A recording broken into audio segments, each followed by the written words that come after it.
به نماز 5 وقت، وقتی بامداد خداوند میگوید وقتی بامداد است برخیز نماز بخوان، به نماز میگه نه. پیشین میشود خداوند میگوید پیشین است نماز بخوان، میگوید نه. عصر میشود نماز بخوان، میگوید نه. شام نه. خفتن نه. خداوند او را از روی زمین بیرون نمیکنه، از خانهش بیرون نمیکنه، او را نابود نمیسازد، او را فلج نمیسازد، او را عتاق یعنی از بندگیش بیرون نمیسازد.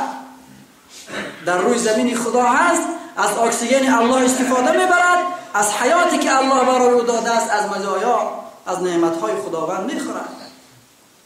خداوند او را از خانه دنیاش بیرون نمیسازد و میگذارد کی این انسان پشیمان میشود و در خانه مرا میکوبد که ببینم سر خود را در سجده گذاشته است.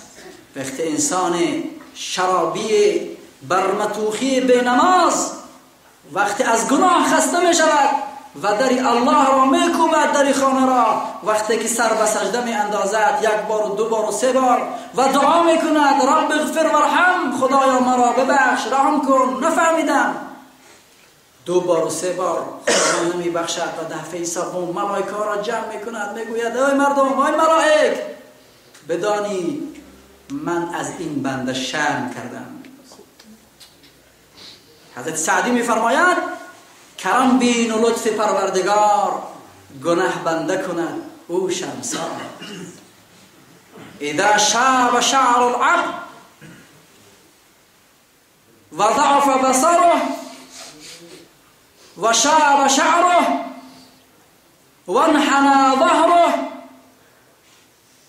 خدا می فرماید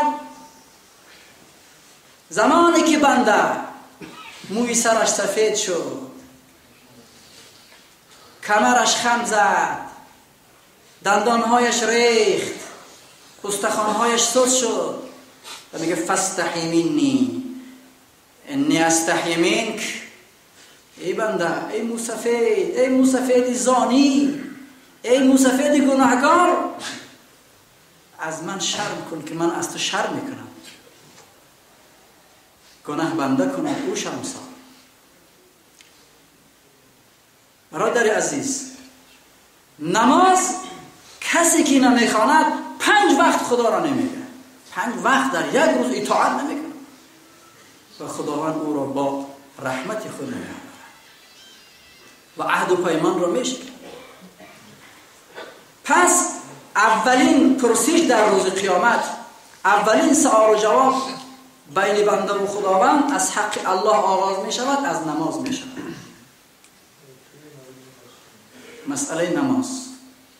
بعد از نماز هم و در داستان ها می فرماید قصه های قرآنی زمان موسی و چند تا از پیامبران را خداوند در قرآن نام می گیرد.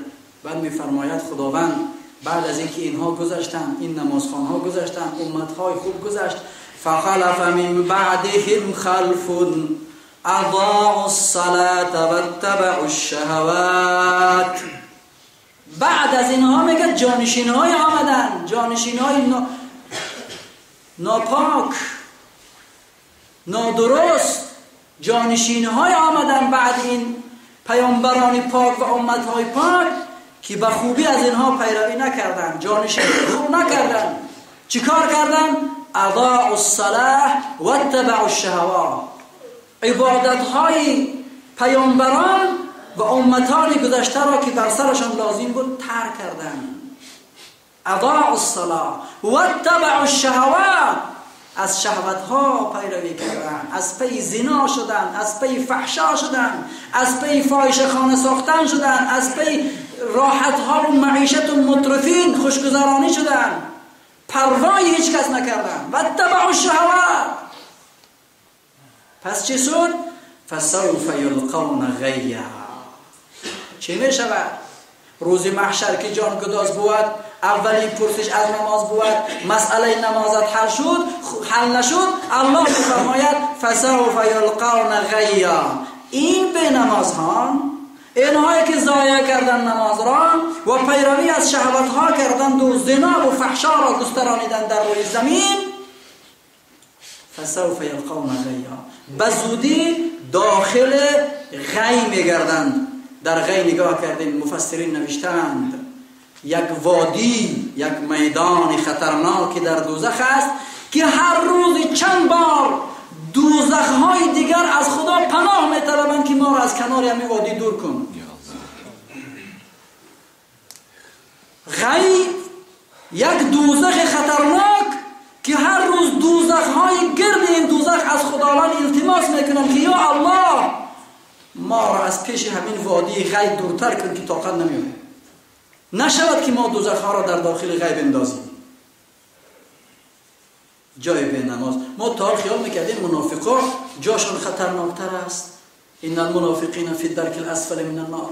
وقتی که تعریف غی را فهمیدیم جای به نمازها را، سبحان الله، انگشت حیرت انسان میگذاره.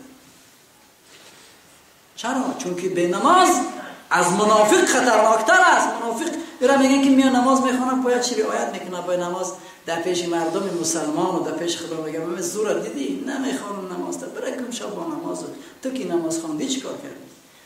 چی شدی؟ تو که 5 لخ مسجد رفتی، اقتصادت خوب شد، دامدات را یکم چیز داد، چی رسید برای تو که من برم؟ پس غی همین خیر نویستن فسوف یلقون غیا، کسانی که ضایع کردن نماز را و شهوترانی کردن به زودی داخل غی وادی دوزخ بگردن. فویل للمصلین، اما نماز بخواند و گاه بخواند گاه نخواند چی؟ سوره مبارکه ما خداوند میفرماید فویل للمصلین الذين هم عن صلاتهم ساهون الذين هم يراءون و یمنعون الماعون. خدا میفرماید ویل بر نمازگزاران، مرگ بر آن نمازگزاران. یکی از جاهای دوزخ شامل حالشان کدام؟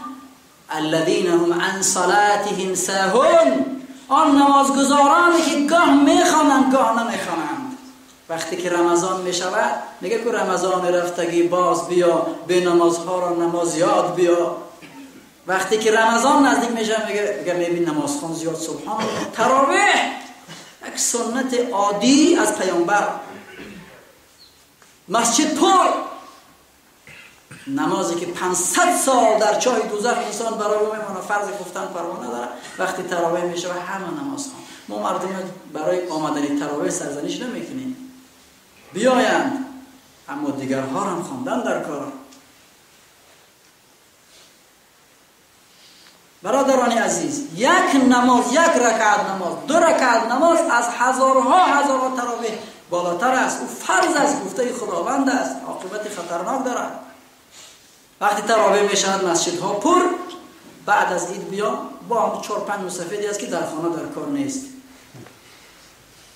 فویل للمصلین الذين هم عن صلاتهم ساهون، از نمازشان میکاهند. ساهون چی بود؟ نماز را به فراموشی میسپارند. خداوند عجایب بیان میکنه در تفسیر الذين هم عن صلاتهم ساهون، نمازشان را به فراموشی میسپارند. در کار نمازش در یادش هست تو سیاه، نه که به فراموشی میسپارش. یک گروه مردم میآیند، خداوند آنها را به فراموشی میسپارد و خدا به کور میخیزانشان. من اعرض عن ذکری فإن له معیشة ضنکا و نحشره یوم القیامة اعما. کور برمیخیزه، میگه ما کور نبودیم، چشم داشتیم. و خداوند میگه بله در دنیا هم کور نبودی، چشم داشتی، نماز نخواندی، از ذکر ما بر غائب بودی، قرآن نمیخواندی. و کذالک اليوم تنسی، در دنیا ما را فراموش کردی. و کذالک اليوم تنسی، اکنون در اینجا ما را فراموش میکنیم. خداوند فراموش نمیکنه، به فراموشی میسپاره. شما هم خدا را فراموش، به نمازها هم خدا را فراموش نمیکنه و به فراموشی میسپارن. در یادشون هست یا مشکلش بیا 100 بار خدا میگه، 100 بار از ما بیشتر خدا میگه. لیکن در وقتی که کار داره و نماز است، من این نمازخوانها را گفتم فویل للمصلین، تاریک نماز که گفتم که جاش کجای و حکمش چی است. نمازخوانهایی که 1 تا میخوانه 5 تا نمیخوانه، 5 تا میخوانه 15 تا نمیخوانه، ما را دید میخوانه ما را دید نمیخوانه. انا همین ها را میگه ساهون الذين هم يراءون. با نمازخوانی که نشان میده نماز شد. 1 هفته از باید مدت دیگه شده نماز ترکی در ترکیه هم خیلی نماز هست. یک هفته نماز نمیخونه، بر روز جمعه میبینی که جای نمازش در گردنش بر نمازخانه میره. در کشور ترکیه حاضر در تاجیکستان هم نماز ترکی پیدا شده. یک هفته نماز نمیخونه، بعد میبینی روز جمعه جای نمازش در گردنش یک نماز جمعه بخونه. با یک جا پیدا شد. از خارج آمد، از ترکیه، هدیه برادرای تو. میفهمید؟ نماز محمدی در کار است، نماز عربی در کار است، عبادت خدا